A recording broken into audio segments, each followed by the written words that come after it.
Have you ever felt like someone was watching you? For Vanessa, that feeling became a terrifying reality. She was 27 and met Eli on a dating app. He seemed completely normal, polite, funny, a stable job as an electrician. After 2 weeks of easy conversation, they decided to meet at a quiet little spot called Brookside Cafe. The date started out like a fairy tale.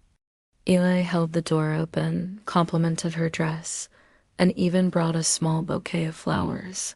He was so charming it felt almost rehearsed.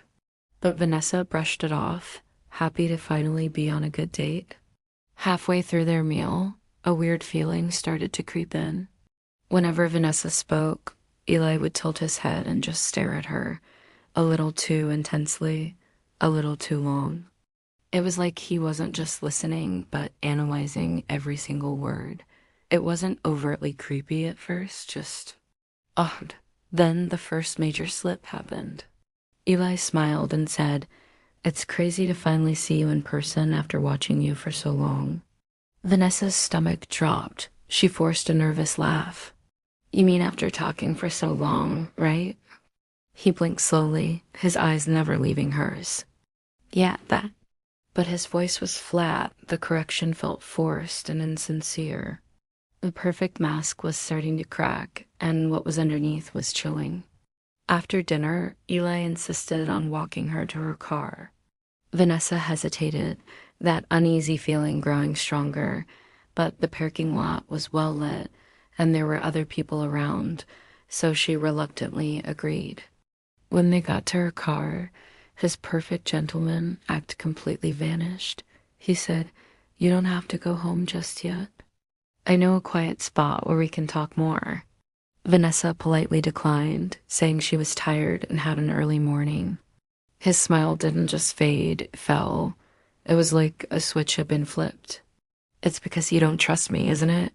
he said, his voice low. She froze. He had moved closer, trapping her against her own car.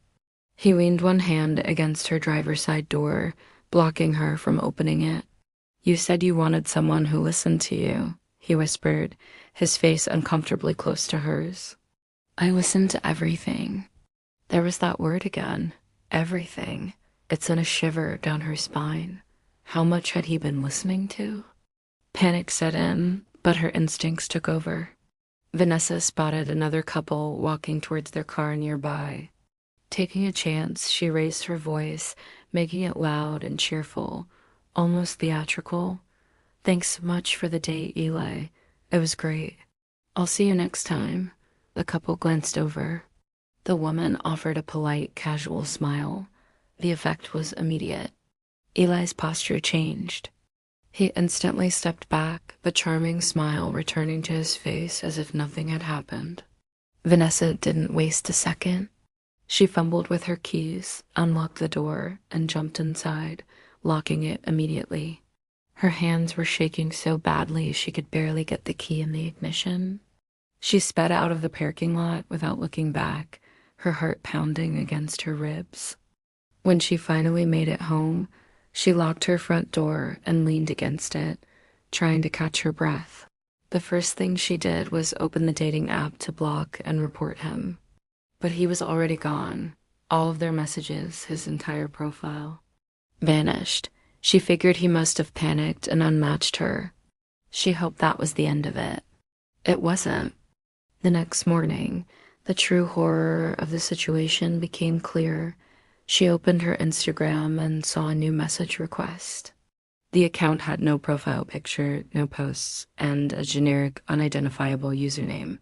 She opened it. The message contained a single terrifying sentence. "You didn't have to pretend you didn't know me. I've liked you since the apartment on Oak Street, years before the app. Dinner was just the beginning." Vanessa's blood ran cold. She didn't live on Oak Street anymore. She had lived there 4 years ago. 4 years before she ever matched with Eli, and she had never, not once, told him that old address. He had been watching her for years. The date wasn't a first meeting. For him, it was just the next step. Thanks for watching. Stay safe out there, and don't forget to trust your gut. If you liked this story, hit that subscribe button for more true nightmares.